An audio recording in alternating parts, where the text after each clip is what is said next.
ఈ రోజున కావలి నియోజకవర్గంలోని కావలి పట్టణ పరిధిలో ఒక దురదృష్టమైనటువంటి సంఘటన.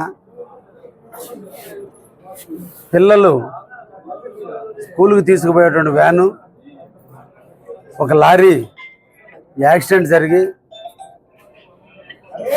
సంఘటనా స్థలంలోనే క్లీనర్ చనిపోవటం, దాదాపు చిన్న పిల్లలు, ముక్కు పచ్చల ఆరని పిల్లలు, కల్మషం తెలియని పిల్లలు, ఆడుకోవటమే తప్ప చదువుకోవటమే తప్ప తెలియని పిల్లల్ని స్కూల్ వ్యాన్లో తీసుకుపోయే తరుణంలో 27 మందికి ఈ రోజున వివిధ రకాల మల్టిపుల్ ఇంజురీస్ అవ్వడం జరిగింది.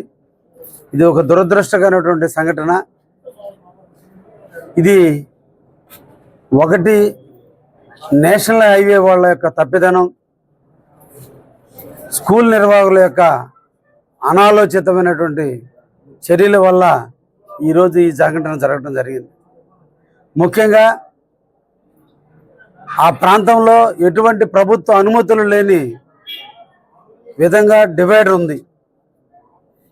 డివైడర్ని కాలేజ్ స్కూల్ యాజమాన్యం తన గుప్తాధిపత్యంలో డివైడర్ను పగలగొట్టి ఈ రోజున అనాథరైజ్డ్ ఏరియాలో కూడా క్రాసింగ్ జరిగే టైంలో పైనుంచి వచ్చేటువంటి లారీ వాళ్ళ నామ్స్ ప్రకారం అక్కడ డివైడర్ లేదు కాబట్టి లారీ వాళ్ళు స్పీడ్గా రావటం, వీళ్ళు టర్న్ తీసుకోవటం, ఈ సంఘటనలో ఒక నిండు ప్రాణాన్ని కోల్పోవడం జరిగింది.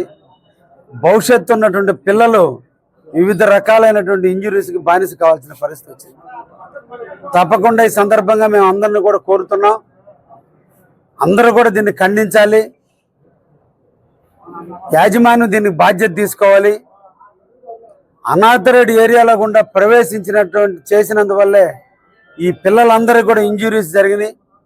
ఈ మెడికల్ ఎక్స్పెండిచర్ అంతా కూడా స్కూల్ యాజమాన్యం భరించాలి. చనిపోయినటువంటి వ్యక్తికి కాంపన్సేషన్ పే చేయాలి.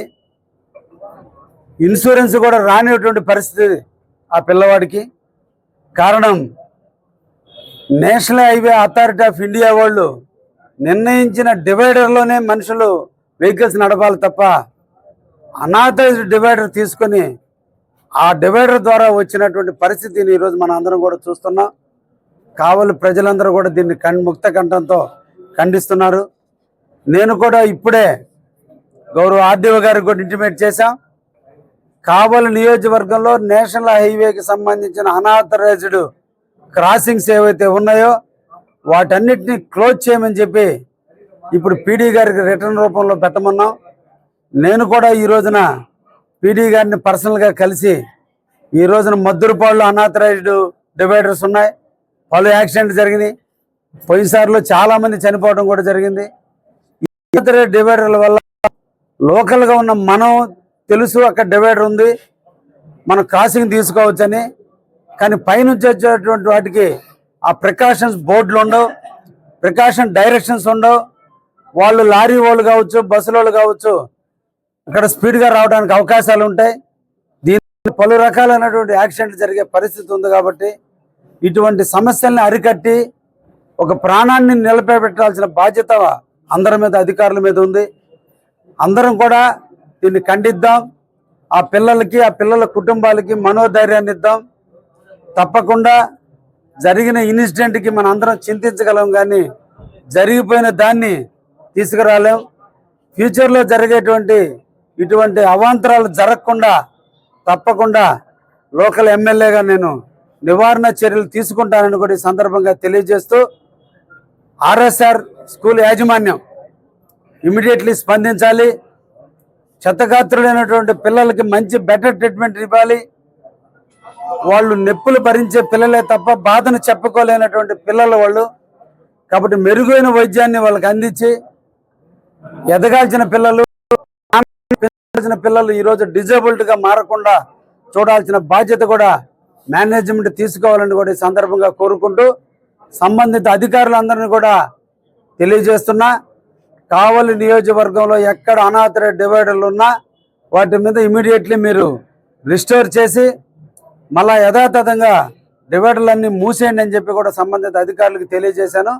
ఆ విధంగా నేను కూడా ప్రయత్నం చేసి ఇంకొకసారి ఇటువంటి పరిస్థితులు జరగకుండా చూస్తానని కూడా ఈ సందర్భంగా తెలియజేస్తూ, చనిపోయిన క్లీనర్ కుటుంబానికి ప్రగాఢ సానుభూతిని తెలియజేస్తూ, ఆ క్లీనర్ యొక్క కుటుంబానికి అంతిమ సంస్కారాలకు నిమిత్తం ఒక 50,000 రూపాయలు నేను ఈ రోజున ఆ కుటుంబానికి కూడా చేర్స్తానని కూడా ఈ సందర్భంగా తెలియజేస్తూ ముగిస్తున్నాను.